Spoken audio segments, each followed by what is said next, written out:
planning your triathlon season with Coach Katie Malone today on the Do Hard Things Today podcast.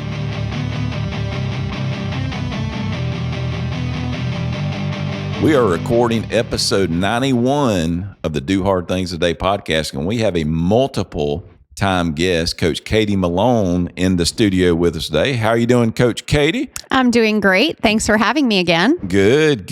When we have you on as a guest, those are always very well received. Get a lot of action. People like you kind of lay it out there, give it straightforward, and people really like your advice. So you look surprised. But thanks for the feedback. Yeah, so we do. We have great feedback whenever we have you on. And we wanted to have you on to talk about planning a triathlon season. And this will be hitting in the middle of February. Some would probably say you're a month behind. Some would say, I haven't even thought about planning my season yet. And so we're right in that sweet spot to be able to plan a triathlon season. But to set the stage, let's talk about, because most of the people that are going to be listening to the podcast are going to be age group athletes. They're going to be people that are not competing for podiums and those kind of things. They're looking, triathlon is a hobby for them, and they're participating in this. What is a triathlon season, and when do those, what are the time frames? We're in the southeast of the United States, so what is the time frames that these seasons usually last? So for us here in the southeast, the season goes really from March through October or November. So it's a really long season. And because of that, I like to split the season into two parts. So you might have your spring races and then your fall races. For most people, that's the most realistic way to split it in the Southeast. For people in other regions, they might only have really one season, but it just depends on where you are and what you're able to do.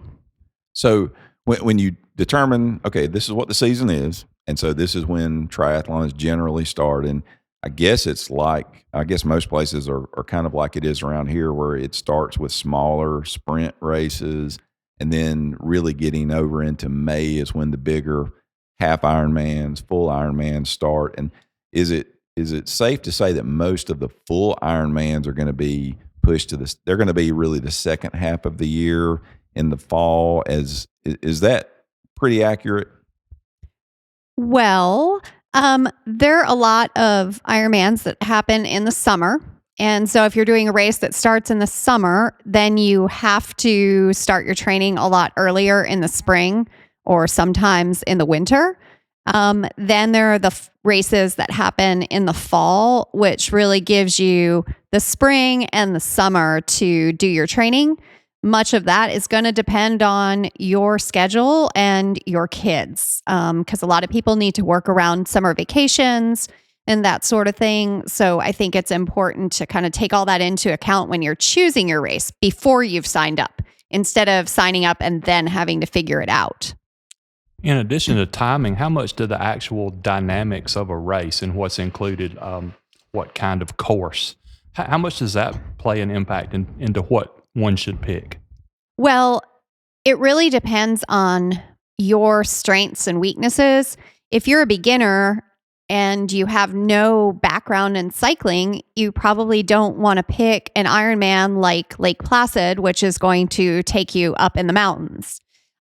So that's where how you pick your race and really looking at the details of the race are so important. And it's just like Chattanooga. It has a downriver swim.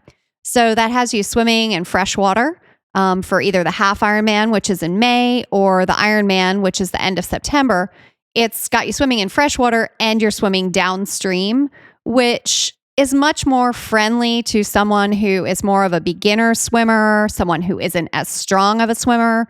When you get into races where you're swimming in salt water, you have to be a little bit of a stronger swimmer because you can get into currents, waves, and of course, getting salt water in your mouth can make you really sick. So typically, I'm not going to recommend that for a beginner unless they're an experienced swimmer. Circling back to one of the things you mentioned a moment ago, kids, I imagine any kind of this training has a huge impact at home. How do you need to work through those things? How do you need talk with the kids, talk with your partner, talk with the folks who live under your roof, and make sure that everybody's on the same page that, hey, I'm going to be gone not only for this race, but in preparing for this race, I'm going to be around a lot less probably. That's a great question. And that's one that I really like to talk to people about before they sign up. Because before you sign up for a race, like especially an Ironman, but even a half Ironman, you're going to be putting in a ton of time. So you need that buy-in from your partner. Your kids might have a little bit less of a say in it, but they do deserve to be included in the conversation so that they understand what you're doing, why you're doing it. Maybe that it's, maybe you want to lose weight and that's why you're doing it. Maybe it's just like a bucket list kind of thing for you. But I think letting your kids know that you're working towards a goal, I think it's a really important way to teach our children, because kids learn by observing their parents. And so when the parent dedicates themselves to something like doing a triathlon, whether it be a sprint, a half Ironman, or an Ironman, kids really absorb it and they want to be part of it.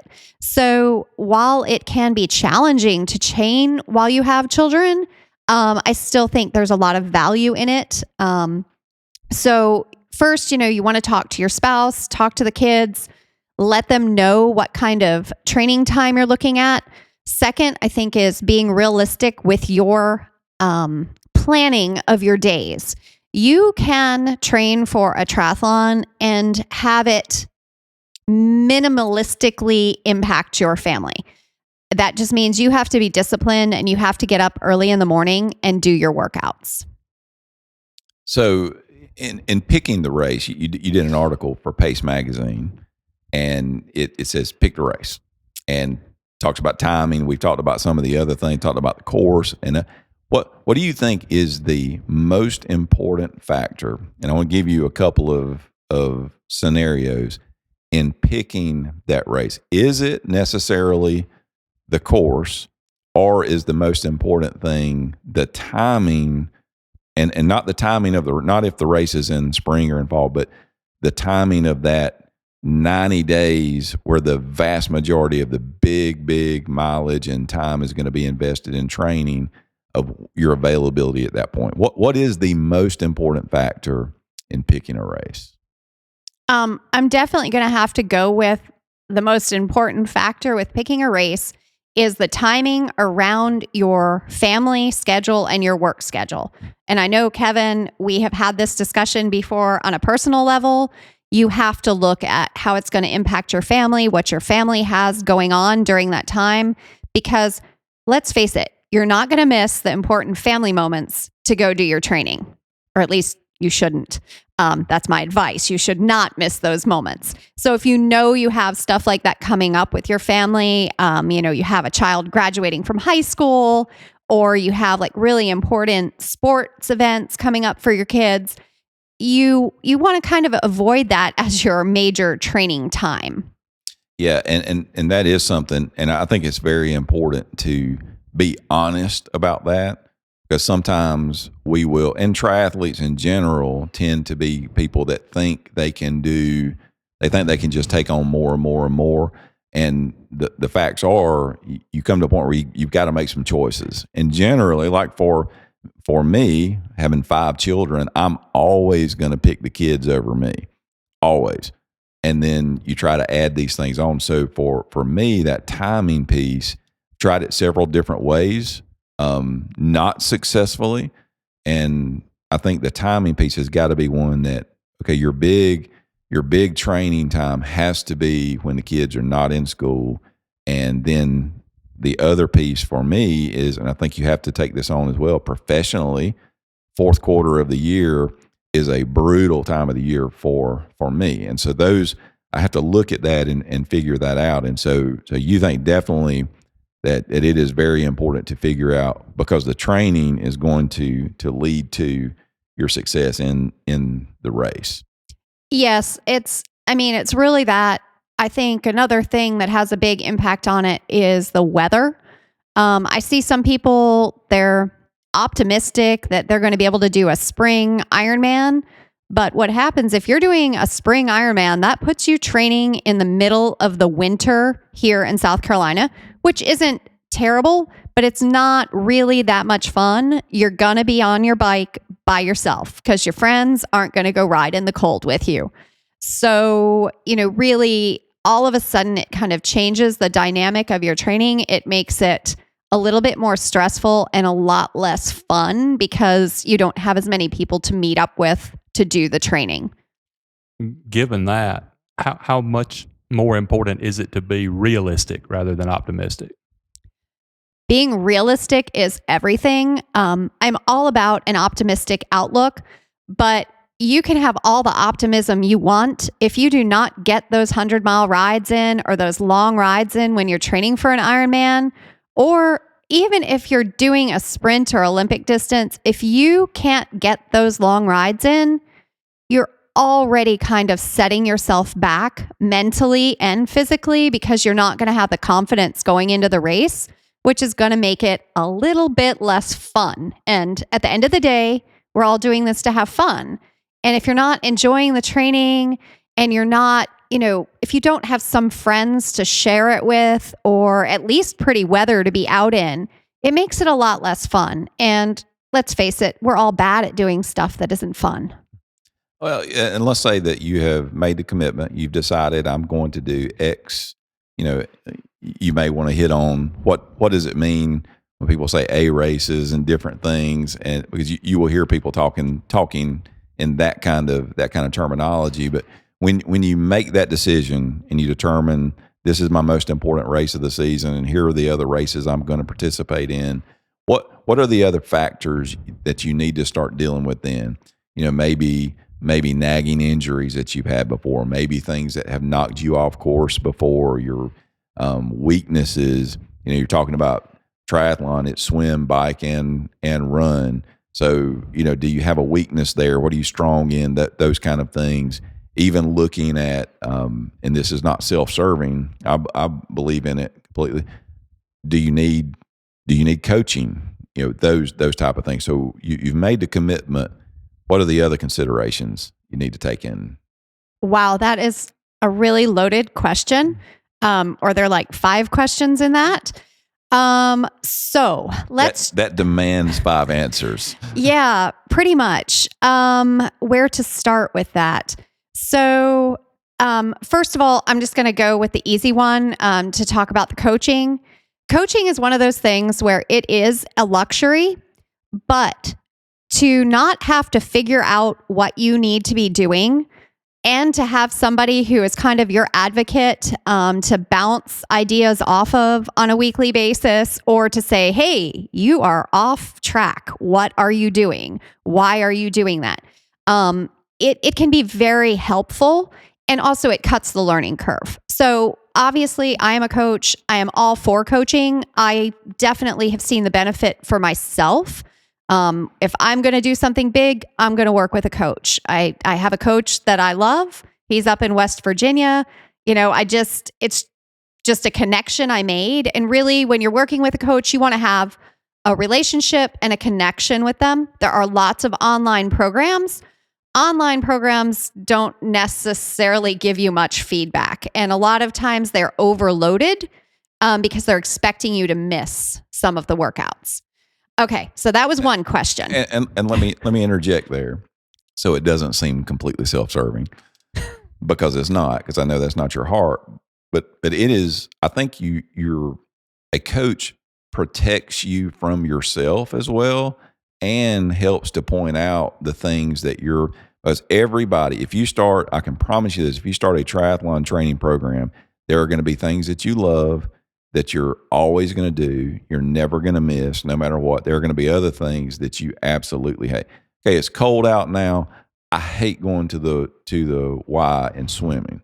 Not something that I want to do. I will go run in 30-degree weather, no problem, but struggling to swim. Well, if you're in an online program, the next week you're going to look at your schedule, and maybe you skip 2 swims the week before. You just go to your next week, and you're not getting feedback from someone, whereas a personalized coach will be able to tell you, hey, you've got to get 2 swims in per week to be able to do what you're wanting to, what you have said that is important to you and you want to do.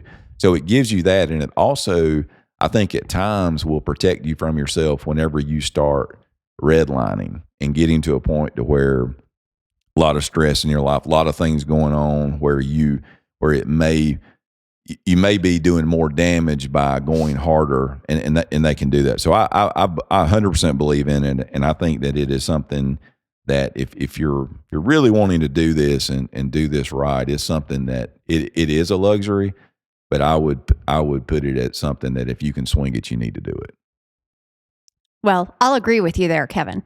The other thing that you had mentioned was, we're swimming, biking, running, we've got the 3 sports. And so a lot of people will say your transitions are the 4th part of triathlon. But really, over the last few years, I think the 4th part of triathlon that the majority of people, especially non-coached people, are missing is strength. Especially as I'm coaching more athletes who are of advanced ages. I'm seeing the benefit of strength training in keeping them healthy and also performing better at an older age. So strength training to me is super important. I don't think you have to become a gym rat, but I do think strength training has its place on the schedule of a triathlete. How about flexibility? My favorite subject. Yes. Again, does not have to become another sport, but it is part of a balanced program. You don't have to be stretching all the time, but you need to have a routine.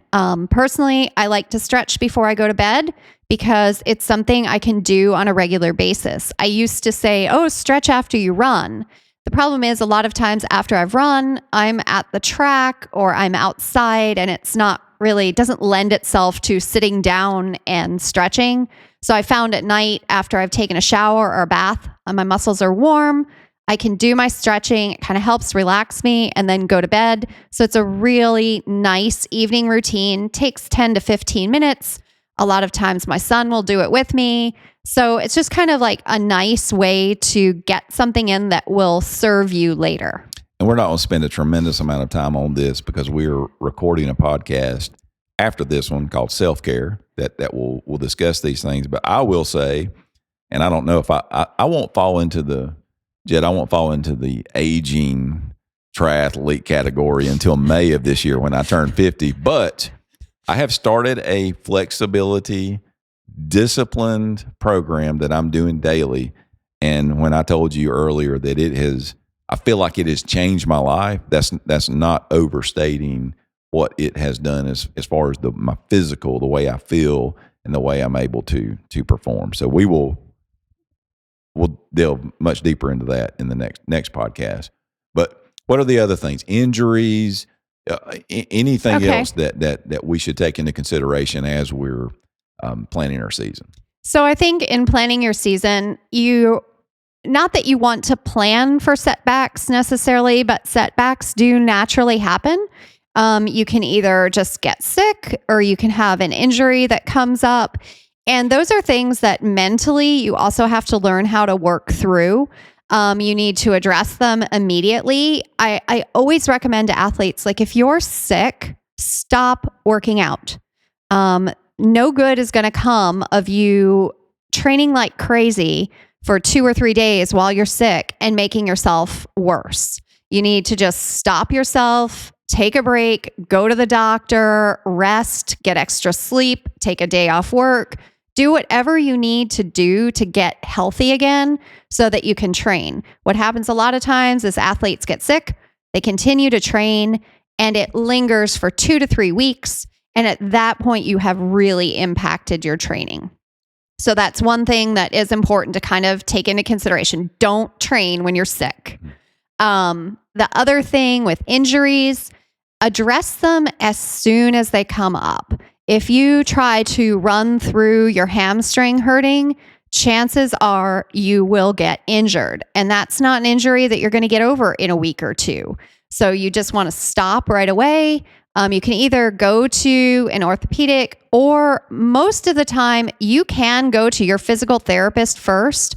They can give you They can identify what you've done and they can give you exercises. Obviously, check with your insurance first, but a lot of insurances will pay for that. And it is the most effective use of your time to go to a physical therapist. So you're not a doctor, I'm not a doctor. and I don't even think you play one on TV.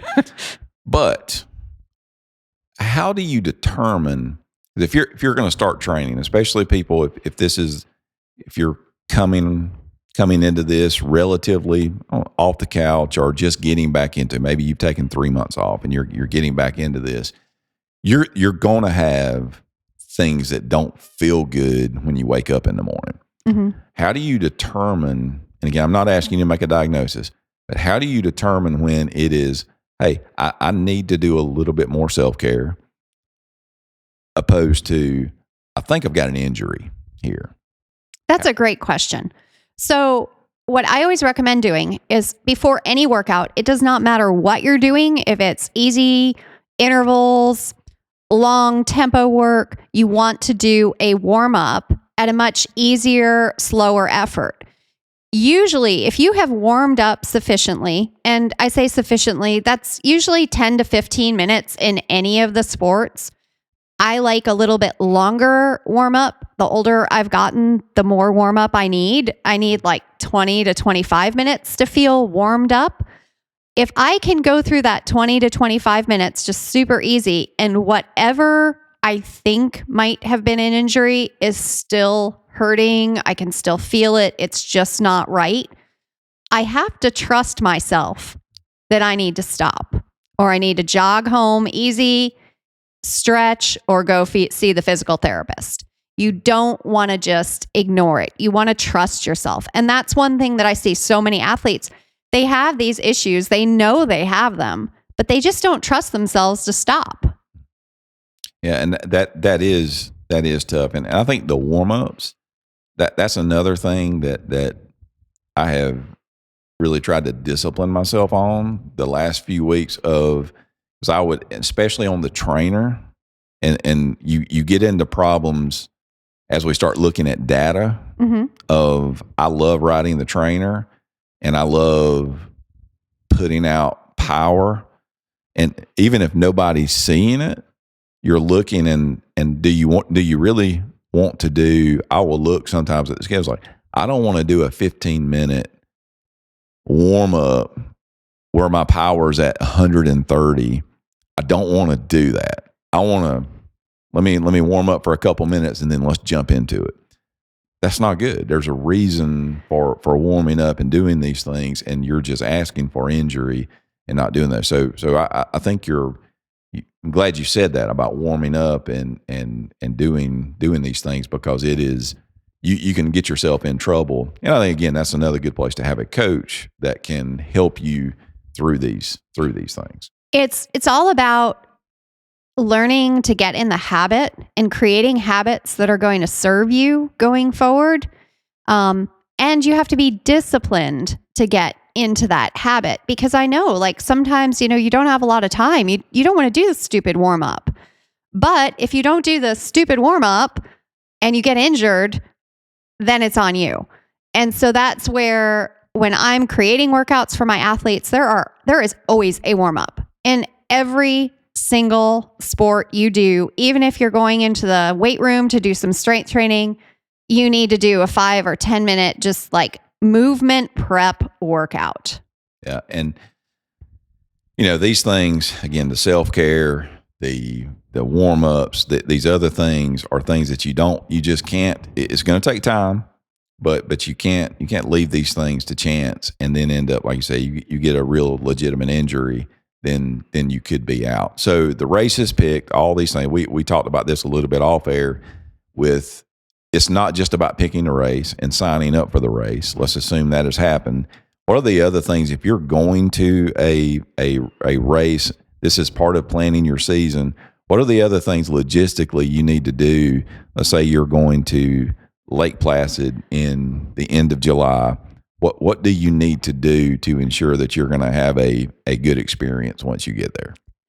Well, first of all, and I think this is what you're referring to, finding your hotel for these big races. You need to do that now, pretty much as soon as you pick your race, especially for the big races, but honestly, even for the smaller races that you're going to, I like to keep a spreadsheet where I have, that I registered for the race, how much I paid for the race, and that I got a hotel, and I put a check mark, next to it, or put how much I paid for the hotel so that I know that's taken care of, because there's nothing worse than getting to the week before your race and realizing that you never made that hotel reservation and everything within an hour of your race is full.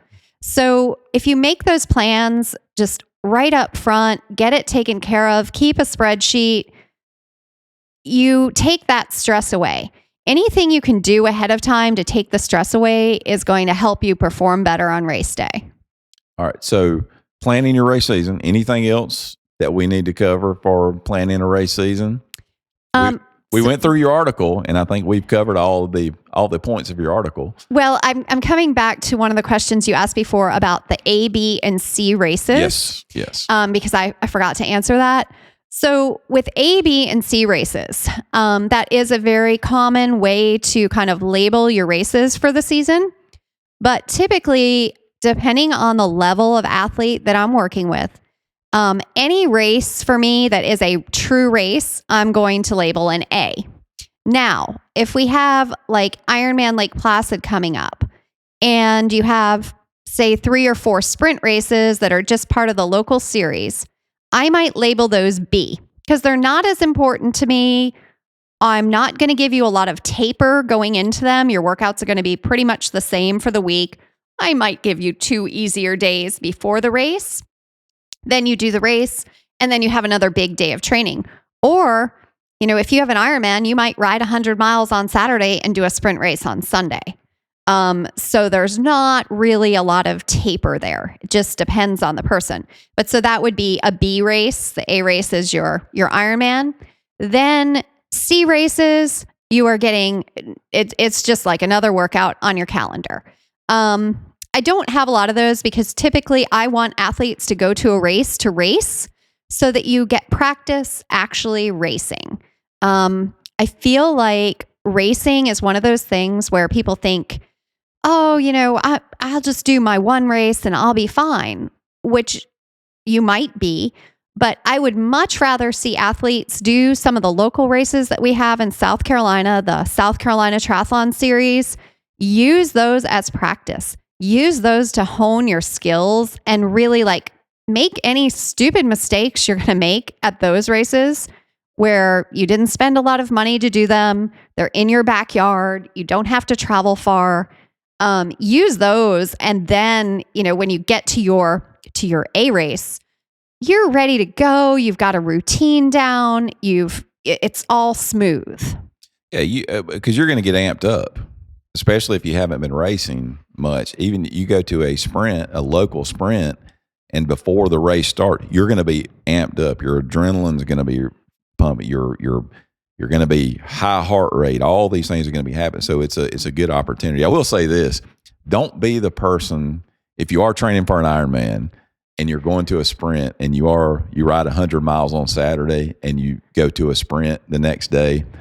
Don't be the person in transition making sure that everybody hears that I had a 100-mile ride yesterday. I'm just working my little sprint here to try to work it out. Always remember that for some people, that sprint is their Ironman. It's their world championship. It's their world championship. And so don't try to rain on their parade. And we all tend to kind of do that sometimes whenever we don't, maybe not even meaning to, but just remember that there are stories. And that's one of the things I love about the triathlon community. There's so many stories at every place you go to of people overcoming, and you just don't know what their stories are. So I'm looking forward to the triathlon season this season and being a part of that and being a part of that community. So race season is upon us. We're coming up here in South Carolina. I believe March is the first. Is that correct? No, Andy's race. When is it? It's in April. Thank goodness. April. Okay. So we're going to be over in April. So all these things are happening.